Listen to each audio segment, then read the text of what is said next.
আজকেও ঝড় বৃষ্টির পূর্বাভাস দক্ষিণবঙ্গের এইসব জেলাগুলি, জারি হলুদ সতর্কতা। তো আজ দক্ষিণবঙ্গে সহ উত্তরবঙ্গে কোন জায়গাগুলি কালবৈশাখী ঝড় বৃষ্টি এবং শিলাবৃষ্টির পূর্বাভাস জারি করছে আবহাওয়া দপ্তর, বিস্তারিত জানতে হলে ভিডিওটিকে প্রথম থেকে শেষ অবধি সম্পূর্ণ দেখবেন।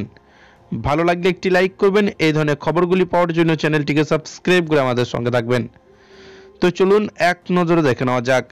শনিবারে বৃষ্টির পর রাজ্যের তাপমাত্রা অনেকটাই কমেছে, তার জেরে কিছুটা স্বস্তির ছোঁয়া পেয়েছে রাজ্যবাসী।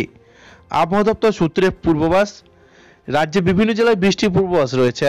কলকাতার সর্বোচ্চ সর্বনিম্ন তাপমাত্রা এখন স্বাভাবিকের নিচে রয়েছে। শনিবার দক্ষিণবঙ্গে একাধিক জেলায় বজ্রবিদ্যুৎ সহ ঝড় বৃষ্টি হয়েছে।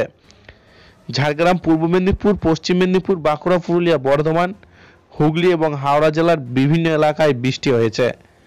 আবহাওয়া দপ্তরের মারফত খবর, দক্ষিণবঙ্গে বেশ কিছু জেলায় হালকা থেকে মাঝারি বৃষ্টির সম্ভাবনা রয়েছে, সেই সঙ্গে বজ্রবিদ্যুৎ সহ ঝড় হতে পারে। তাই দক্ষিণবঙ্গের সব জেলার জন্য হলুদ সতর্কতা জারি করা হয়েছে।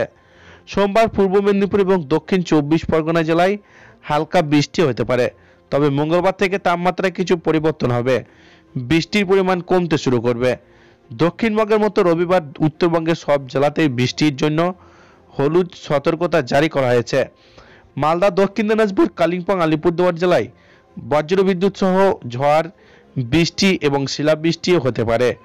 অন্যদিকে উত্তরবঙ্গে অন্যান্য জেলায় 40 থেকে 50 কিলোমিটার গতিবেগে ঝোড়ো হাওয়া, বজ্রবিদ্যুৎ সহ বৃষ্টি হতে পারে। এর ফলে রবিবার সর্বোচ্চ তাপমাত্রা 3 থেকে 5 ডিগ্রি সেলসিয়াস কমে যেতে পারে।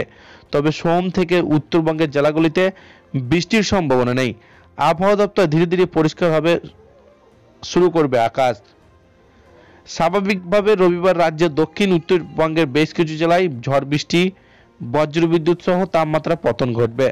বিশেষত ঝাড়গ্রাম, বাঁকুড়া, মালদা, পুরুলিয়া জেলাগুলিতে আবহাওয়া অস্থির থাকবে। তবে সোমবার থেকে বৃষ্টি কমে যাবে এবং তাপমাত্রায় কিছুটা পরিবর্তন হবে, যার ফলে সপ্তাহের শেষে আবহাওয়া পরিষ্কার হতে শুরু করবে। তো এই ছিল আজকের লেটেস্ট ট্রেনিং খবর। ভিডিওটিকে ভালো লাগলে লাইক করবেন। এই ধরনের খবরগুলি পাওয়ার জন্য চ্যানেলটিকে সাবস্ক্রাইব করে আমাদের সঙ্গে থাকবেন।